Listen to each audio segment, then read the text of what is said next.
Hello friends, कैसे हैं आप लोग। जय माता दी। तो आज है कन्या पूजन और मैं यहाँ पे कन्या पूजन के लिए भोग बना रही हूँ। मैं यहाँ पे हलवा की तैयारी कर रही हूँ और एक तरफ मैंने सब्ज़ी भी चढ़ाया है आलू गोभी का, और यहाँ पे मेरी चने की सब्ज़ी हो गई है और मैं खीर बना के पहले ही रख दी हूँ ताकि ठंडा हो जाए। और यहाँ पे मैं किचन में काम कर रही हूँ। तो आप लोग बोलोगे कि ऐसे क्यों, तो मैं जग के और नहा के और मैं किचन में ही आ गई हूँ क्योंकि मेरी तबीयत थोड़ी कुछ दिनों से ठीक नहीं चल रही है। तो मैं सोची कि पहले भोग बना लेती हूँ, उसके बाद ही मैं पूजा हवन करूँगी तैयार होके। तो यहाँ पे मेरा हलवा बन चुका है और मैं फिर दी से बोली कि तुम फटाफट पूरी बेल दो और मैं तल देती हूँ। और यहाँ पे मैं ठंडा होने के लिए हलवा को मैं प्लेट में लगा के और रख दी हूँ पंखे के नीचे कि ठंडा हो जाए। और फिर मैं आ गई हूँ पूजा रूम में पूजा करने के लिए कि फटाफट मैं पूजा कर लूँ। और फिर यहाँ पे देखिए मेरी कन्या लोग आ चुकी हैं और दी पैर धो के उनको आलता लगा के सब कुछ रेडी कर दिए। फिर यहाँ पे मैं कन्या लोग के लिए मैं प्लेट लगा के रख दी हूँ। और फिर यहाँ पे देखिए हम लोग भोग कन्या लोगों को परोस रहे हैं।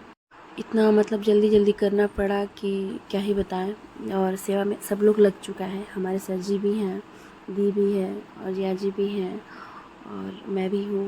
हालांकि मेरी तबीयत कुछ दिन से ठीक नहीं चल रही है, लेकिन माता जी की कृपा से मैं आज इतनी ज़्यादा मतलब अच्छी हो गई हूँ कि मैं क्या ही बताऊँ। मैं उठ के पहले भोग ही बनाई हूँ और उसके बाद मैंने पूजा वूजा किया है। और हमको मतलब इतना अच्छा आज लग रहा है इन लोग का सेवा करते हुए, मुझे बहुत अच्छा लग रहा है। और देखिए लोग इतना ज़्यादा प्यार से मतलब अपना भोग वो लोग ग्रहण कर रही है लोग। और फिर यहाँ पे देखिए मेरी बेटी यहाँ पे लेफ़्ट हैंड से खा रही है, तो मैं बोल रही हूँ कि राइट हैंड से खाओ, क्योंकि वो खुद से कभी खाना नहीं खाती है। तो उसको शायद पता नहीं है, लेकिन देखिए तो पता ही होगा, लेकिन पता नहीं क्यों, क्योंकि वो खुद से कभी खाना नहीं खाती है। और यहाँ पे देखिए छोटी बाबू भी खा रही है, उसको खिलाया जा रहा है क्योंकि उसका अन्नप्राशन हो गया है, तो वो भी बहुत ज़्यादा खुश है, वो भी खा रही है। और ये है हमारे भैरव भैया, जो कि ये भी बोले कि हमको भी साथ में ही खाना है।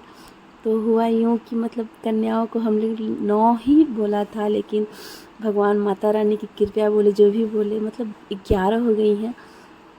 और यहाँ पे भैरव भैया को हम लोग सोचे कि चलो घर में ये है बाबू तो इन्हीं को, लेकिन भगवान की कृपा से भैरव भैया भी 2-3 लोग आ गए हैं। तो चलो कोई नहीं, माता जी ये नहीं बोलती हैं कि हमको मतलब 9 ही ज़रूरी है, नहीं।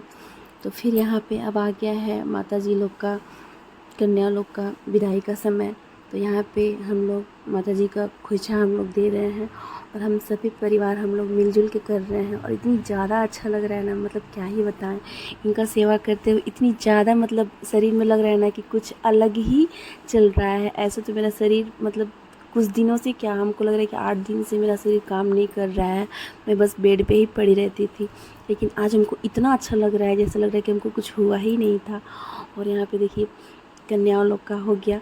और फिर यहाँ पे बाबू भी बोला कि मुझे भी चाहिए, तो फिर भाई भैरव भैया कैसे पीछे रह जाए। और फिर यहाँ पे इनको नारियल चॉकलेट दिया जा रहा है, तो ये बोल रहे हैं कि नहीं मुझे ये सब नहीं चाहिए, मुझे भी पैसे चाहिए। तो फिर ये थोड़ा सा नारियल लेके और फिर भाई साहब इनको पैसा देना तो बनता है। और फिर यहाँ भी इनके पापा ही इनको पैसा दे रहे हैं। और फिर माता जी के लोगों को हमने प्रणाम किया। और देखिए इतने अच्छे से कन्या लोग मतलब हम लोगों को आशीर्वाद दे रही हैं। हम लोग बताया भी नहीं था हम लोगों ने कि हाँ मतलब ऐसे करो, सर पे हाथ रख के आशीर्वाद दे रही है। बहुत ही ज़्यादा अच्छा लग रहा है और बहुत खुले मन से वो लोगों ने आशीर्वाद दिया। और फिर यहाँ पे हम लोगों ने दिया हाथ में अक्षत। तो वो लोग कंफ्यूज थी कि आखिर इसको करना क्या है, तो मैं बोली कि मैं बताती हूँ इसको क्या करना है। तो फिर यहाँ पे भाई भैरव भाई लोग कैसे पीछे रह जाएं, इन लोगों को भी चाहिए कि हमें भी दीजिए, आखिर इसको करना क्या है अक्षत को। फिर हमने बताया कि इस अक्षत को हमारे आंचल में आप लोग डालिए ताकि हमारा घर इसी तरह से हंसता खेलता भरा पूरा रहे। और यहाँ पे आशीर्वाद दे के अक्षत डाल के और कन्या लोग चली गई अपने अपने घर और हमारा पूजा हो गया और बहुत ज़्यादा अच्छा लगा। फिर से मैं बोल रही हूँ जय माता दी, बाय बाय।